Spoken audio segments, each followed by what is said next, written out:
Salut les amis, j'espère que vous allez bien. Pour ma part, ça va impeccable. C'est Greg Vap, pour le Vapelier. Aujourd'hui, on va se faire une petite revue sur un matériel bien sympathique que j'ai bien apprécié. Et d'ailleurs, je remercie notre partenaire LCA Distribution. Merci beaucoup de nous avoir envoyé ce matériel afin de pouvoir en faire la revue. Ce matériel, donc la marque c'est RevTech, le modèle c'est la GTS 230. Voici l'emballage et voici la box en question. On va passer sans plus attendre en plan serré afin de voir un petit peu ce qu'elle a dans le ventre. Mais croyez-moi, vous n'allez pas être déçus. A tout de suite.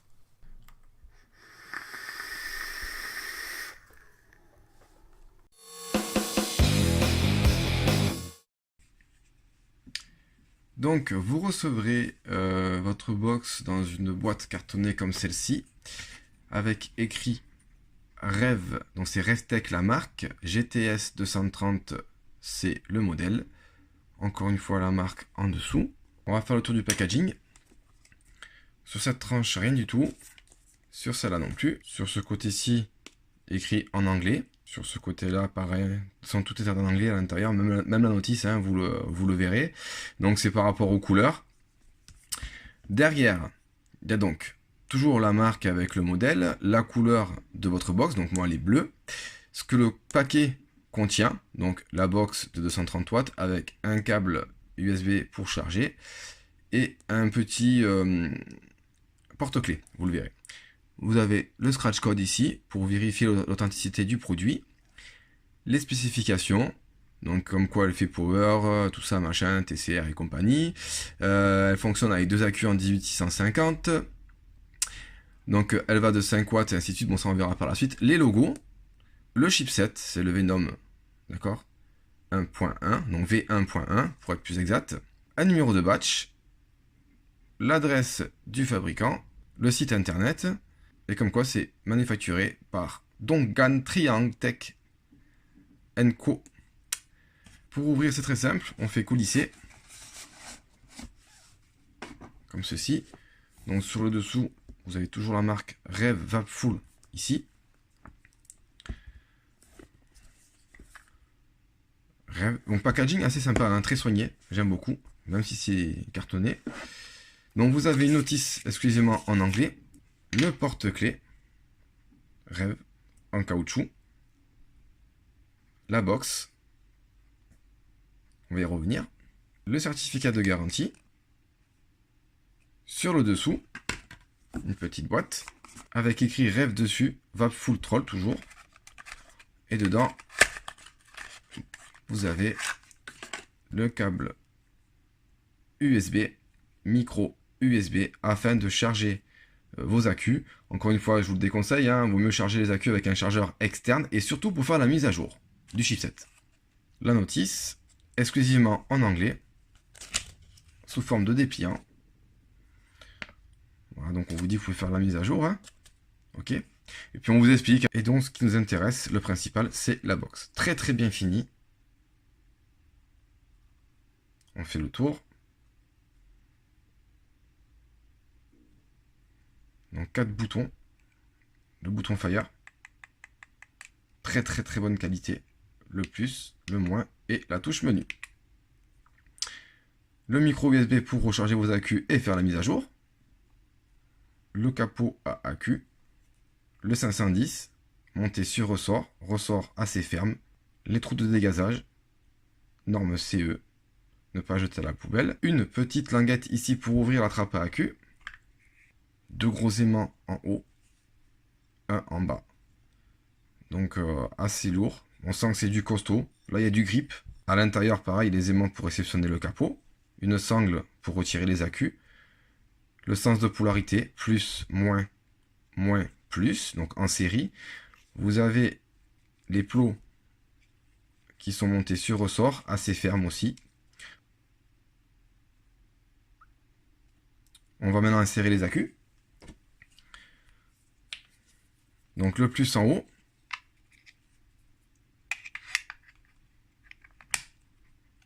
Et là, c'est le moins en haut, le plus en bas.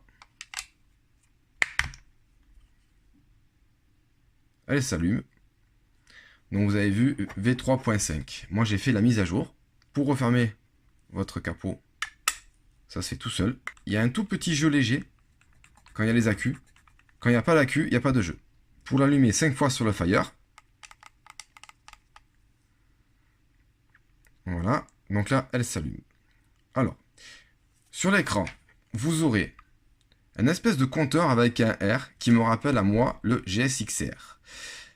Donc, qui est une moto, hein, un Suzuki, pour ceux qui ne connaissent pas. Donc, assez sympathique, je trouve. Après, c'est les goûts et les couleurs. Au bout de 15 secondes, votre affichage passe en mode horloge. Donc, vous avez l'horloge analogique et numérique avec toujours le R au milieu. Vous pouvez régler la temporisation de celle-ci en rentrant dans le menu. Je vais vous montrer par la suite. Plus, moins. Donc, moins. Je baisse les watts. On va aller jusqu'en bas. Donc, la box va de 5 watts à 230 watts. J'appuie sur plus et ça monte de plus en plus vite. Vous voyez, hop, hop, hop, hop, hop, hop, hop. 230 watts. Là, on est en mode power, donc mode puissance.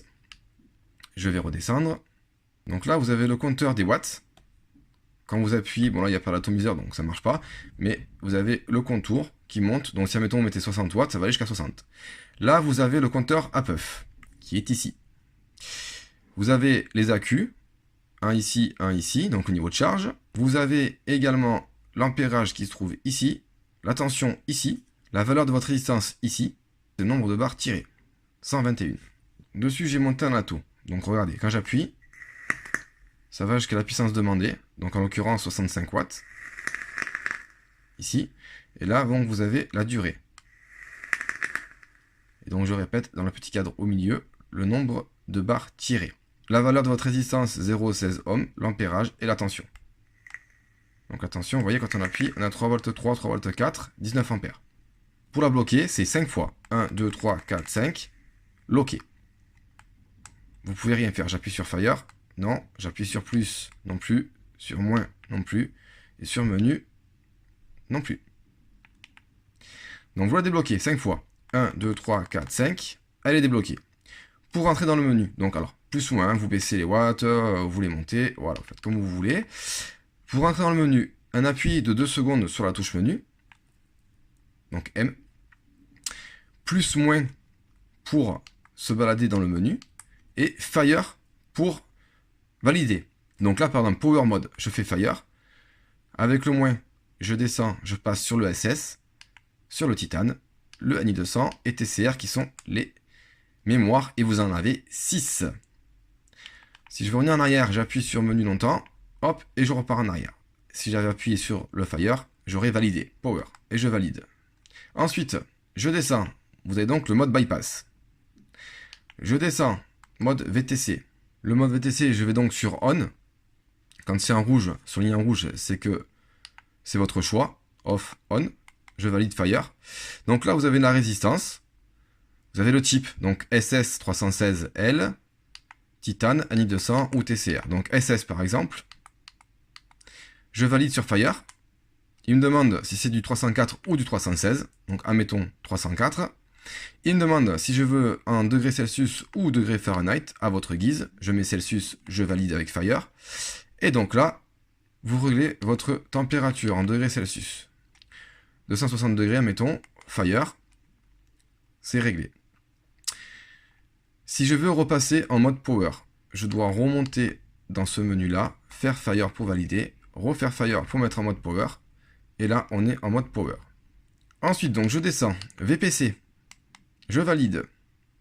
On, je valide. Donc ça, c'est pour le preheat.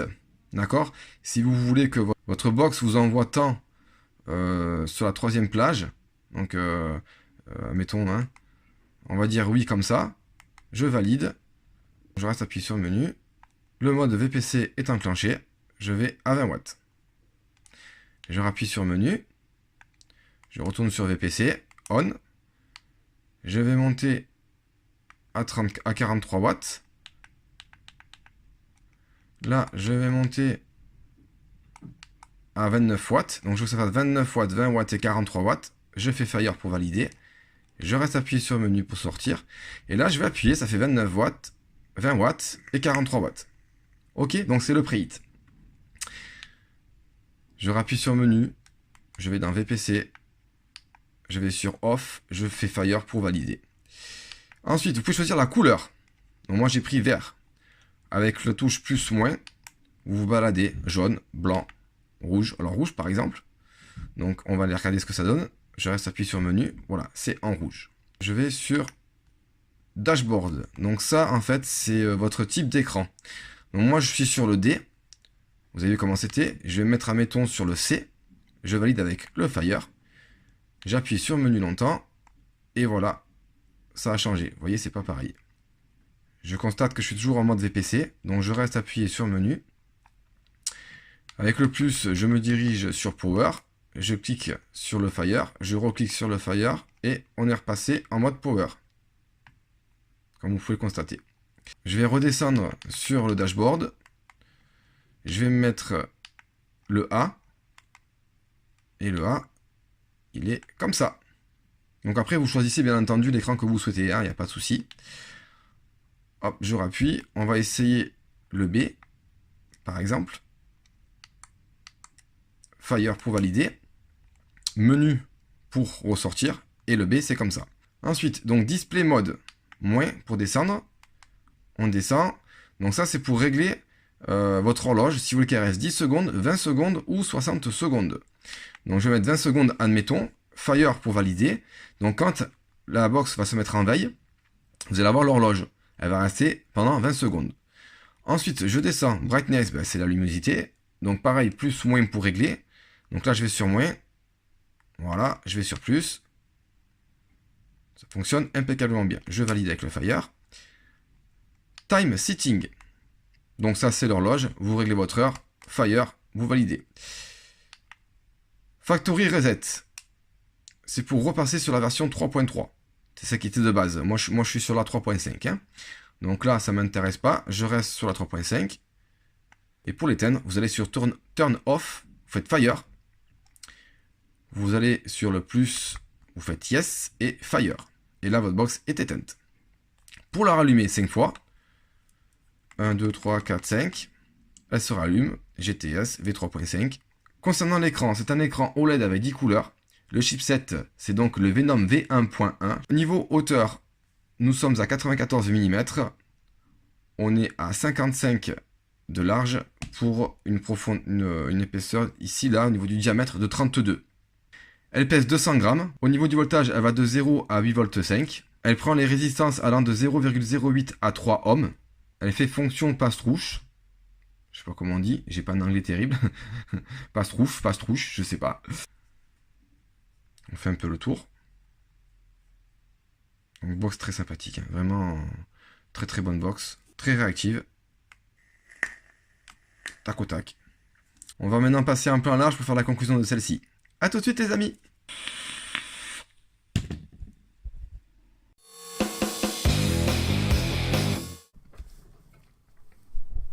Allez, on y va pour la conclusion. Tout d'abord, parlons du prix. Cette box, je l'ai trouvée sur internet pour un tarif aux alentours des 90 €. Ce qui n'est pas excessif pour toutes les fonctions qu'elle fournit. Je rappelle donc les fonctions. Tout d'abord, elle a un écran OLED de 10 couleurs.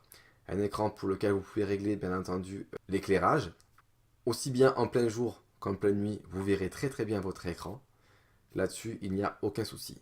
Point positif. Le pin positif monté sur ressort assez ferme, encore un point positif, ce qui en fait 2. L'ergonomie, pour moi, est un point positif. De superbes lignes. Vous pouvez intégrer 6 mémoires de vape à l'intérieur, alors que normalement, sur d'autres box, c'est 3, donc le double. Son chipset Venom V1.1 upgradable, en passant de la version 3.3 à la version 3.5, comme j'ai fait. De multi-interfaces, donc si celle de base ne vous plaît pas, vous pouvez la changer, sans souci. Un menu très simple et pratique. Nous sommes toujours dans les points positifs. Le chipset qui gère très bien l'autonomie des accus. Le mode horloge, que vous pouvez régler à 10, 20 ou 60 secondes, à votre guise. Les finitions qui sont parfaites. On va maintenant passer aux tout petits points négatifs qu'il y a dessus. Un des tout petits points négatifs qui est infime, c'est un léger jeu, qui est normal, bien entendu, au niveau du capot AAQ. Un point négatif qui est encore normal, c'est au niveau de votre écran, ça prendra les traces de vos doigts. C'est logique, ça reste une vitre. Et le dernier point négatif, pour moi qui n'est pas des moindres, c'est la notice qui est en anglais, exclusivement en anglais. Donc les images sont très bien expliquées. Pour rentrer dans le menu, pour configurer tout ça, il n'y a pas de souci. Le seul petit problème que j'ai eu, ça a été pour faire la mise à jour. Ça a été très difficile, sachant que je parle difficilement l'anglais et que je ne suis pas un gros geek. Cependant, en trifouillant à droite et à gauche, j'y suis arrivé. Donc il y a quand même dans la balance beaucoup plus de points positifs que de points négatifs. Sachant que les points négatifs en plus sont pas non plus très importants.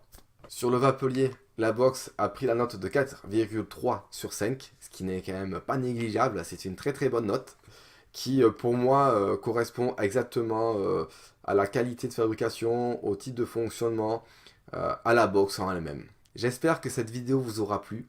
Je remercie encore une fois notre partenaire LCA Distribution de nous avoir envoyé ce matériel.